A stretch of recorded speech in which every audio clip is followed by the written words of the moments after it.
The Russian Far East is one of the most unforgiving environments on the planet. For 6 months of the year, a blanket of snow covers the landscape, and winter temperatures routinely plunge to -30 degrees Celsius. To survive here requires extraordinary biological engineering. The Amur leopard, a distinct subspecies, evolved specifically for this extreme cold. Its pale coat grows up to 7 centimeters thick for severe insulation. Its legs are proportionally longer than tropical leopards to clear deep snowdrifts, and its wide paws function as natural snowshoes to distribute its weight. It is an impossibly athletic apex predator. An adult can sprint at 60 kilometers per hour through the forest and execute a horizontal leap of 6 meters from a complete standstill.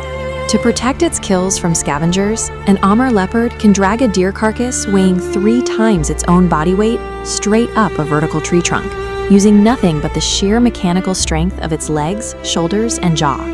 Every physical adaptation makes this cat the ultimate living machine built to dominate the harsh cold, which makes the fact that they almost completely vanished incredibly difficult to comprehend. During the 20th century, human expansion systematically dismantled the Russian Far East.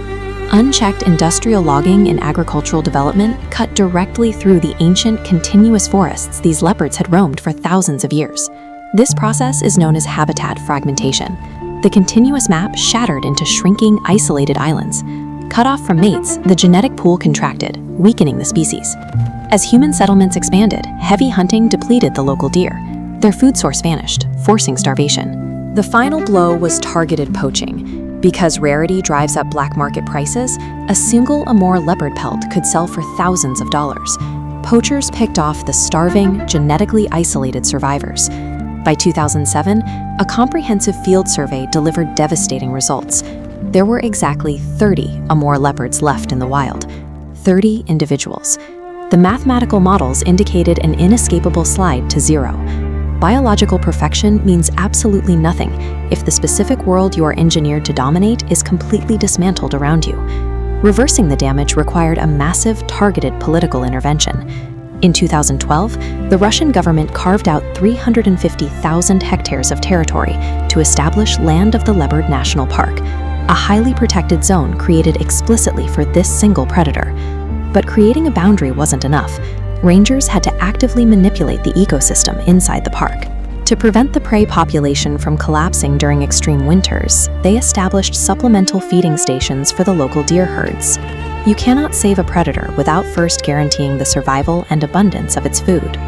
This chart shows the direct result of that intense localized protection. You can see the population flatlining at 30 individuals in 2007. Following the park's establishment, the line climbs steadily, tripling the wild population to over 100 individuals by 2024. Pulling a species back from the 11th hour cannot be achieved by stepping back and letting nature run its course. It requires highly funded, aggressive environmental management. The ongoing recovery relies on an unprecedented scale of scientific surveillance. Researchers monitor almost every single wild Amur leopard alive, using dense grids of camera traps spread across the entire park.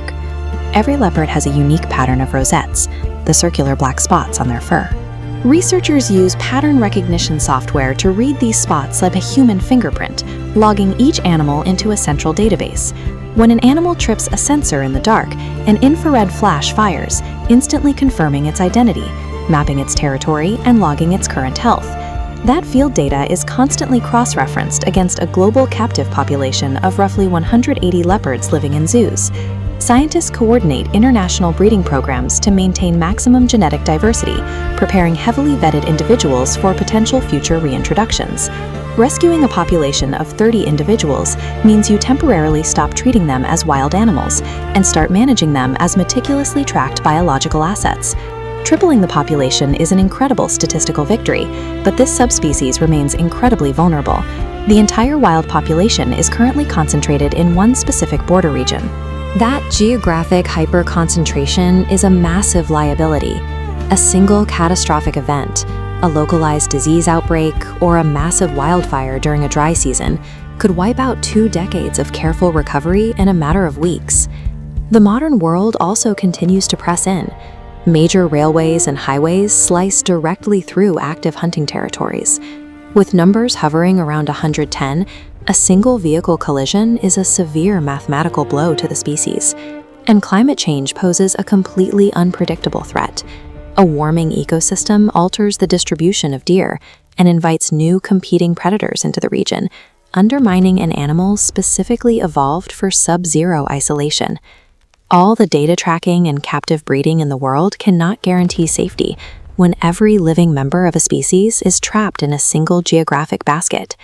The criminal logic also remains. Severe rarity mathematically increases the black market value of a species, ensuring poachers have a permanent economic incentive to hunt the very last survivors.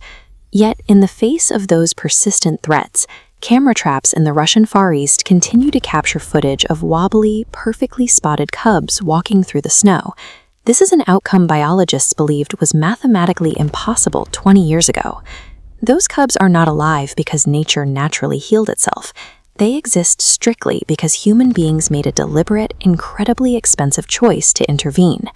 The Amur leopard proves that extinction is an active choice.